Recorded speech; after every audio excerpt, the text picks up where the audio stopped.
आपको कोई नहीं जान सका। धन्य हो गई।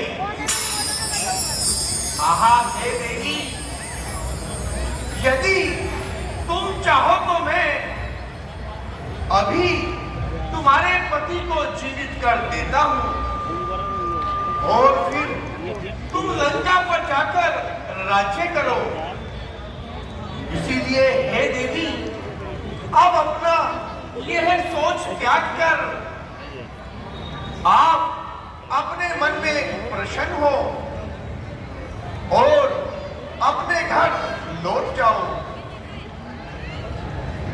आहा हे महाराज, आप बड़े ही उदार हैं। आप करुणा के सागर, आप सब कुछ दे सकते हो, लेकिन उनके दर्शन कर मैं अपने आप धन्य हो गई। अब पति को वापस ले, यह दर्शन मैं कहां कर पाऊंगी।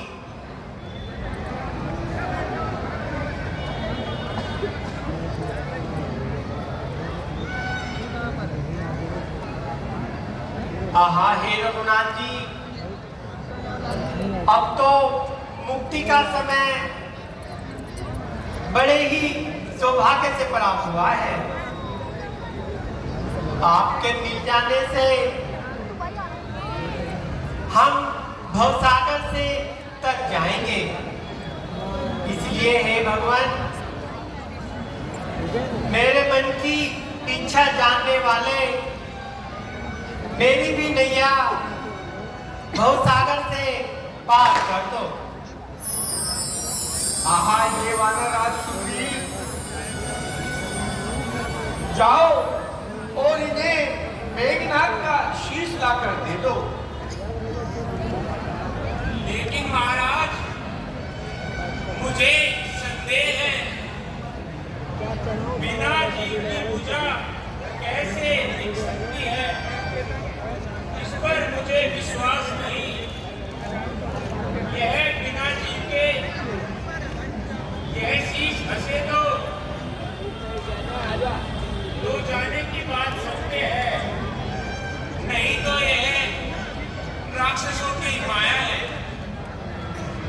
आहा हे सुग्रीव, यह हट ठीक नहीं और फिर यह तर्क भी उचित नहीं, क्योंकि यह शीश हंस सकता है।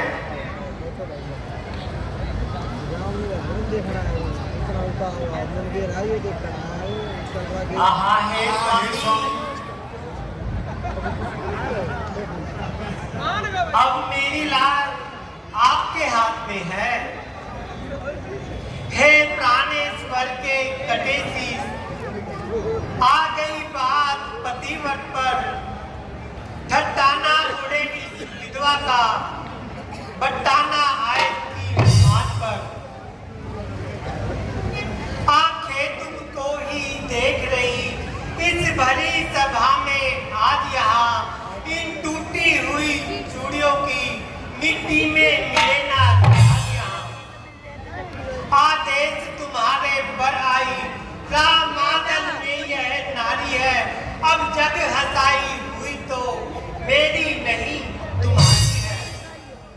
क्यों हंसते नहीं प्राण जीवन, क्यों मेरी अपने पति की सेवा करती है, उसी में ही अपना सब कुछ समझती है।